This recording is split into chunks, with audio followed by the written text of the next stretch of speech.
Ok, nous continuons mes frères et sœurs. Vous voyez maintenant que 1 Corinthiens 14, 6 nous montre comment nous pouvons prêcher l'évangile. Comment nous pouvons manger l'agneau. Parce que prêcher, c'est faire manger les gens la nourriture céleste. C'est ça, prêcher. Prêcher encore, c'est quoi? Prêcher l'évangile, c'est déchirer les lions et donner les gens les miels. L'évangile doit être prêché d'abord dans ces 4 dimensions. Par révélation, par connaissance, par prophétie et par doctrine. Pas en parlant des langues. Non, moi je suis prophète, moi Dieu m'a dit je ne peux pas prêcher, il doit toujours vous exhorter. Exhorter, ce n'est pas prêcher. Exhorter, même le diable peut exhorter. Mais prêcher, là, le diable ne peut pas prêcher. Pourquoi le diable ne peut pas prêcher? Parce que pour déchirer les lions, les Philistins étaient incapables de déchirer les lions et faire sortir les miels. Mais il a fallu toujours un Samson. Or, Samson avait 7 cheveux.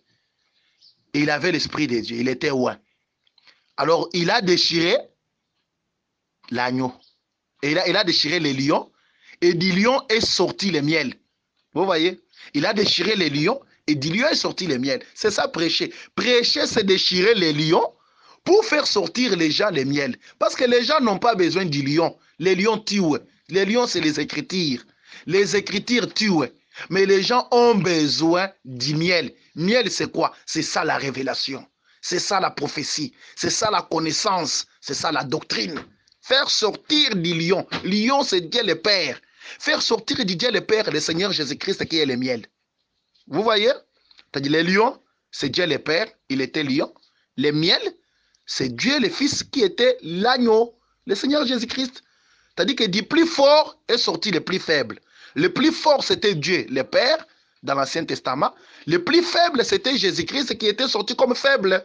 C'est-à-dire que de la loi est sortie la grâce. Les lions, c'est la loi. Les miels, c'est la grâce. Je crois que vous m'avez bien compris là. Alors, 1 Corinthiens 14, 6 nous parle des 4 dimensions. Éphésiens chapitre 3, versets 18 à 21. L'apôtre Paul dit encore, pour que vous puissiez comprendre avec tous les saints quelle est la largeur, la longueur, la profondeur et la hauteur, et connaître l'amour de Christ qui surpasse toute connaissance, en sorte que vous soyez remplis jusqu'à toute la plénitude de Dieu. Or, à celui qui peut faire, par la puissance qui agit en nous, infiniment au-delà de tout ce que nous demandons ou pensons, à lui soit la gloire dans l'Église et en Jésus-Christ, car toutes les générations au siècle des siècles. Amen. Qu'est-ce que l'apôtre Paul veut nous dire ici? Il veut nous dire qu'il faut que nous comprenions tous les saints, tous les appelés. Il faut comprendre la largeur de Dieu, la longueur de Dieu, la profondeur de Dieu et la hauteur de Dieu. C'est-à-dire, les 4 questions de l'évangile ici que nous avons vues à 1 Corinthiens 14, 6 nous permet de connaître Dieu dans sa largeur, dans sa longueur, dans sa profondeur et dans sa hauteur. Parce que la Bible nous dit, c'est lui qui a l'esprit de Dieu. Il connaît même Dieu dans sa profondeur.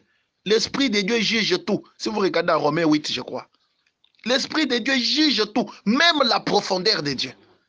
C'est-à-dire que si vous voulez connaître Dieu dans la largeur, dans la longueur, dans la profondeur, dans la hauteur, comme Éphésiens 3, 18, 21 nous dit, il faut utiliser 1 Corinthiens 14, 6 qui va te permettre de connaître Dieu en révélation, en connaissance, en prophétie, en doctrine.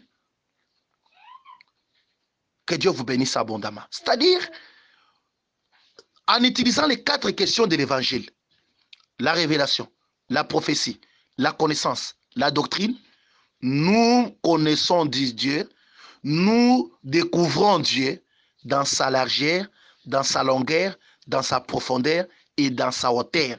Et celui qui connaît Dieu dans sa largeur, dans sa longueur, dans sa profondeur et sa hauteur, il peut prêcher maintenant en révélation, en connaissance, en prophétie et en doctrine. C'est ça l'évangile. Alors, l'évangile maintenant c'est quoi? L'évangile doit arroser les gens. Regardez bien, les fleuves qui étaient au jardin d'Éden son utilité, c'était pour arroser les jardins. Ok, nous continuons, mes frères et sœurs. Vous voyez maintenant que 1 Corinthiens 14, 6 nous montre comment nous pouvons prêcher l'évangile. Comment nous pouvons manger l'agneau.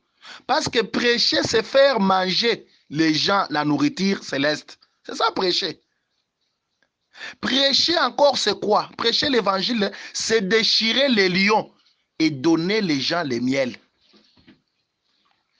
L'évangile doit être prêché d'abord dans ces 4 dimensions.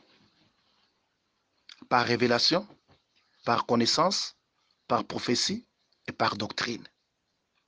Pas en parlant des langues. Non, moi je suis prophète, moi Dieu m'a dit je ne peux pas prêcher, il doit toujours vous exhorter. Exhorter, ce n'est pas prêcher. Exhorter, même le diable peut exhorter.